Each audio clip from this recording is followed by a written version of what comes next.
are a few, I think, that are here, aren't there? 4, okay? Four players and 1 cheerleader. Come on up. Gentlemen, the 1991-92 state finals boys basketball team.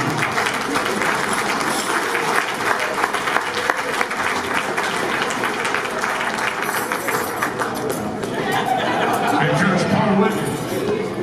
All righty. I got to tell you one story about this team before I let them talk. John Martin and I were courtside down in Columbus for the state semifinal game against Kent McKinley.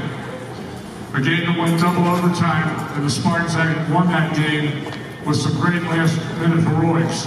The game time, start time was 2 p.m. on a Friday afternoon. Because of the double overtime, the game didn't get over till close to 5 o'clock. 2 weeks later, I'm back in Lima, and Judge Bill Lomber and I are talking, and he says, "You'll never guess what happened the day of that game." And I said, "What?" He said, "I had a couple in my chambers in municipal court that were supposed to get married at 4 o'clock on Friday afternoon. They were both Lima senior graduates. They postponed the wedding. They went into Judge Lomber's chambers, and they had WIMA radio on until the final shot went in of the state championship game, and they got married at 5 o'clock instead of 4 o'clock that afternoon." That's the impact that this team had. And Coach Whitney, if you would like to come accept this award for your team, would appreciate it. Well, first, I'd like to take this jacket off.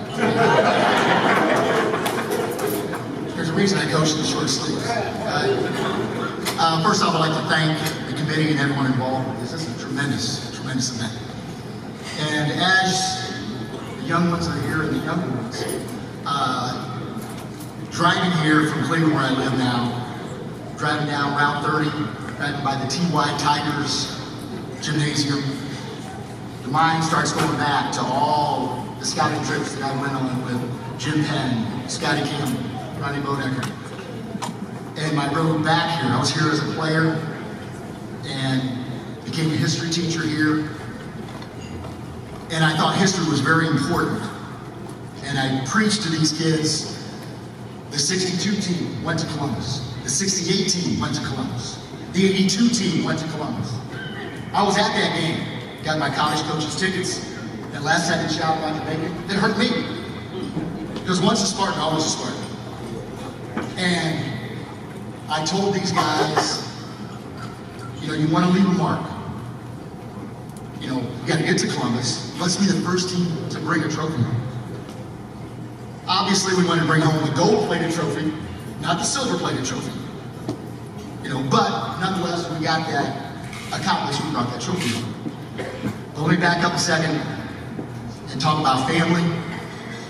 My wife of 31 years, of course, is not here tonight, but she relayed some memories that, of course, I didn't always think about. Like the day we were, I was an assistant, we were playing in Lakota, was when her water broke with our 30-year-old son. I didn't know that. I was coaching. Doing what I do, right?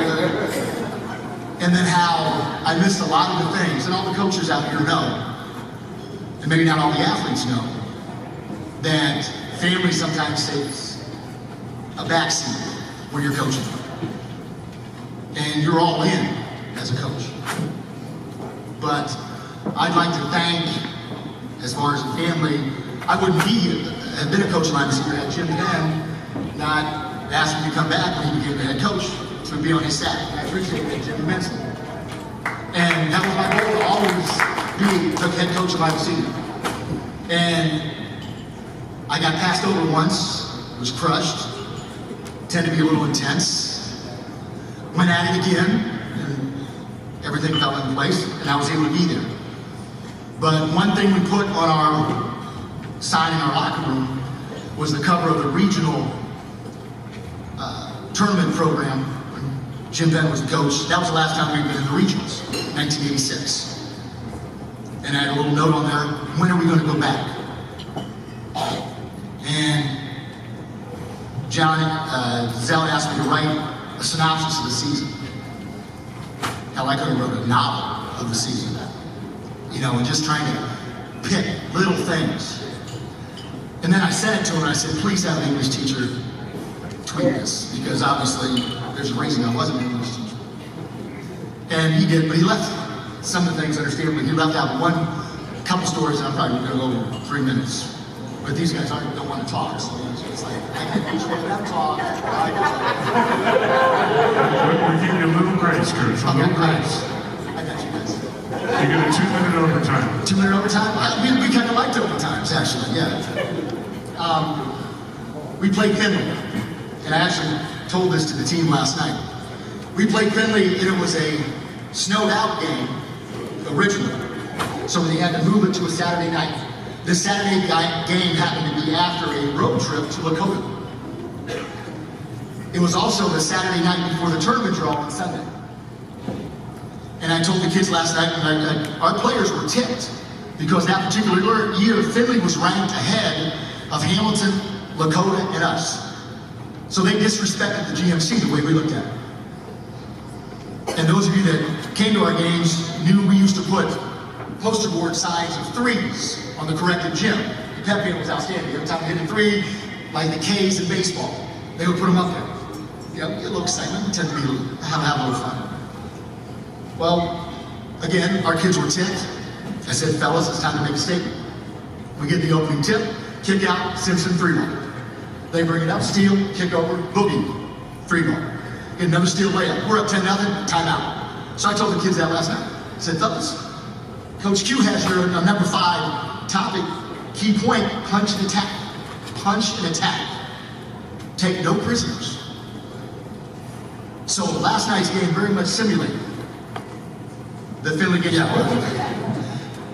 And it said, you know, 101-83 would sound good. And that's what the final score was in 92, was 101-83. But the greatest quote I ever had from the opposing coach, come out of the locker room after the green game, Jerry Snodgrass is sitting on the bench. You know, I knew he just kicked his butt, you know, but I'm gonna be a good guy. You know, I go, Jerry, how you doing, man? He goes, I showed you. I'm thinking, we just kicked you one side down the other. 101-83.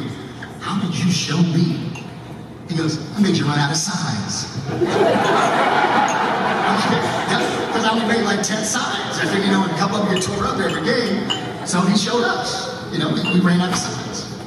But one other story that things coaches do, and sometimes it's more of the mental part for the kids. We got to play in the illustrious Cow Palace. And the Cow Palace, Fairgrounds Coliseum, is an arena that they show stock animals for the state fair. And then they plop a gymnasium floor in the middle of it.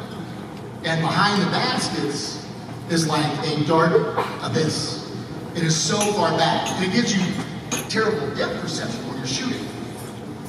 So we played East Liverpool in the first game. Shot horrendous. So me, I got an idea. I talked to, thank you Wayne Brown, to get a ladder, and I'm gonna put black construction paper on the back of the back glass. So when the kids look, they're just gonna see black. So it's gonna be exactly the same as the Cow Palace. But in my mind, the kids thought it might work, and that's all that mattered. But these guys, they gave everything they had. The city of Lima, and to reiterate what Ron Deacon had said, nothing better than a tournament run. I mean, people were going crazy. The kids fed off that. And one last thing about the old gym. That old gym gave you 10 points every game. And if it was crowded, and if it was loud, you got 20 points easy. You know, I started coming there. It was actually, I have 4 older siblings that were Thunderbirds. All right, I was destined to go to LCC. But there was a coach at North Junior High that I had by the name of Larry Barker. This dude was intense. I mean, he used to play basketball with us in recreation, which was opposite lunch. This guy's diving on the floor. He's just going berserk. I was fortunate enough to have him as a freshman coach, and then I had him again as a JV coach while I was senior.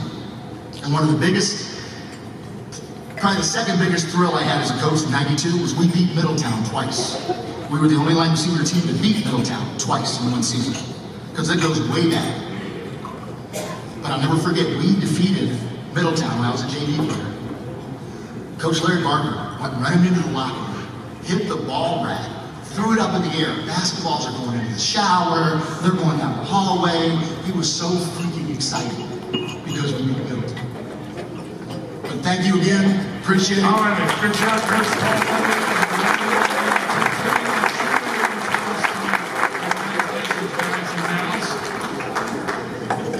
We appreciate that. All right, we're rounding third, headed for home, everybody. We got 4 contributors.